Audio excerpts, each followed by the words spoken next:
what to do. I go to Crossroads, and this is a good part. This is the juicy Netflix story. And I go up to her after the meeting. I'm with my cousin, Louis, who followed me to Florida because he got into my father's pocket, and he got in recovery and integrated and did really well for a while.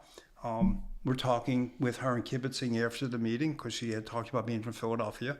So this gave me that great in. I'm like, oh, I'm from Philadelphia. And you start the Jewish geography, and then she stops. She said, I know you. What is your name? And I tell her my name. She says, first boy I ever kissed. Oh, wow. I'm like, what? Right, what? I was 7 years old. You were 9. Full circle. You were bunkmates with my brother, which was true. At those Jewish camps we used to go to in the Poconos. Right. I'm familiar with them. So there's the chemistry, there's the electricity. We're meeting in NA. We're 22, 30, however many years later, and there's all that going on. And now we're both in recovery. Well, there's this whole pathway of like, okay, this is meant to be. And her history with relationships was not real good because she was 30, 31, single, no dependents. I'm already divorced with 3. I'm not in a hurry to redo this. Right. She's looking at her watch. She's looking at her clock. He's like, I want a baby. If you want to be with me, we're having a baby. Right. I'm like, wow. So we separate. I reevaluate. I go back. I'm like, okay, I'm all in. I'll have the baby. I'm going to grad school. And that was our deal. And that's the way it played out. We legally were married when she passed. We were separated and had been for 6 years. And we're negotiating that in our very small enmeshed community called Delray.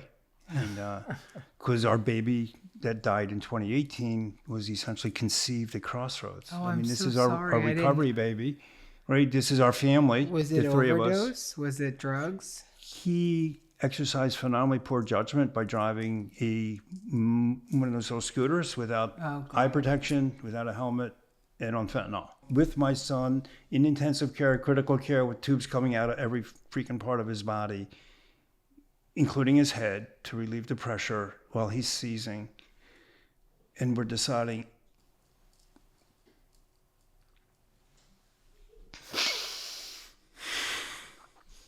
what to do. I'm so sorry. And so we let him go. So sorry. Because there was no quality of life left for him. There was, according to the measures, there was not going to be any quality of life for him to really grow to. And the reason he was in the hospital was because the rules in EMT world, paramedics, is if there's a heartbeat on the victim, they have to take him to the hospital. And they can't let him die on the side of the road. Did you know he was on fentanyl? Did you know he was starting to use? He was in and out of treatment since he was 12. Oh, man. This is the 15-year battle to chip off the old block. How is that? He was in Renaissance. Oh God, maybe I know him. Oh wait, I think 2016. I got him out of jail. 2016. I got him out of jail with the condition that he goes to Renaissance, and my intervention was not for him because he was already, of course, the way he was. Yeah. If anybody could help him, it would have been people at Renaissance.